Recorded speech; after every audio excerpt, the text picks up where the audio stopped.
No niin, Otto 2. Olemme täällä Kivijärvellä heinäkuun 10. päivä 2015. Tuossa tultiin 5 päivää sitten, vai oliko se 4 päivää sitten moottoriveneellä, mutta nyt täällä soutuveneellä sitten kuitenkin näitä asioita hoidellaan. Siellä jossain kauempana joku toinenkin on vesillä, mutta moottoriveneellä. Nyt valitettavasti taukosi tuo metsätyömaa tuolla, jossa tämän 4 päivän ajan on helikopterilla kanneltu noita puutukkeja yksi kerrallaan vähän sinne sun tänne. Ei oikein tiedetä minne ja kuka ja miksi, mutta ei se nyt tässä sinällään haittaa. Tänään on tyyntä, puolipilvistä. Tässä on satanut aika runsaasti useamman kerran. Mutta nyt päätettiin lähteä vähän katselemaan noita katiskoita, jotka ei kovinkaan täynnä tässä viime aikoina ole olleet. En tiedä mistä johtuu. Vaikka vedet on nyt kylmenneet sinne 19 asteeseen, ne oli tuossa 23 astetta kun tultiin. Ollaan tässä mökkirannassa, tuolla näkyy mökki.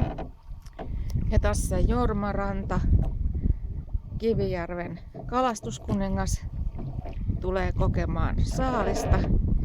Kovin on jännittyneen näköinen tuo ilme tuossa. Katsotaanpas, mitäs tässä nyt oikein sitten tapahtuukaan. Hyvin se osuu tuohon kohdalleen, tuolla se katiskaan.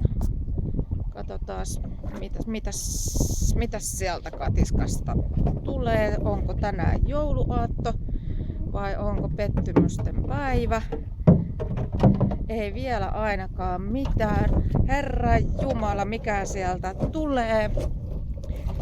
Sieltä tulee hirveitä vonkaleita. Älä nyt Ranta avaa sitä, koska ne kalat lentää. Otetaan sillä katiskalla. Nyt jos päästät ne kalat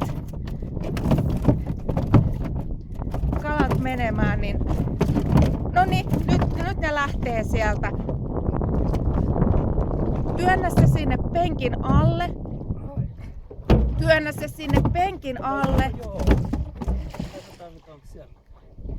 Minkälaisia kalaisia. No, hyvänen aika sentään. Ne kalat on kohta tuolla järvessä. No toi on aika sinttiä. Se oli 2-kiloinen. Joo, älä nyt sitä heitä sinne. No. Nyt laitat ne sinne penkin alle ne kalat, etkä yhtään enää niinku örvelöi niiden kanssa. Voi hyvä, pitää ruveta leikkimään ja sitten kohta ne kalat on siellä.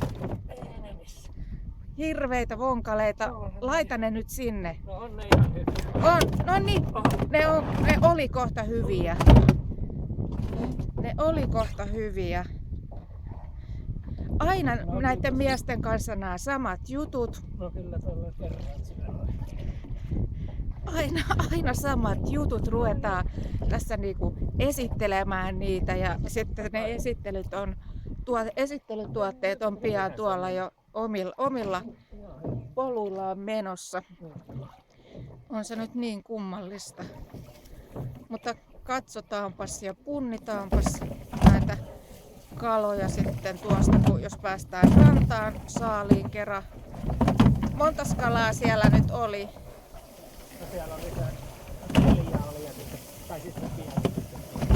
Niin se parikiloinen, tai näytti parikiloselta, mutta ei sitä tiedä, että noistakaan, että kuin minkäs kokoisia ne sitten loppupelissä on. Katsotaan, että saadaanko ne tuonne rannalle. Ehkä ne saadaankin sitten sinne.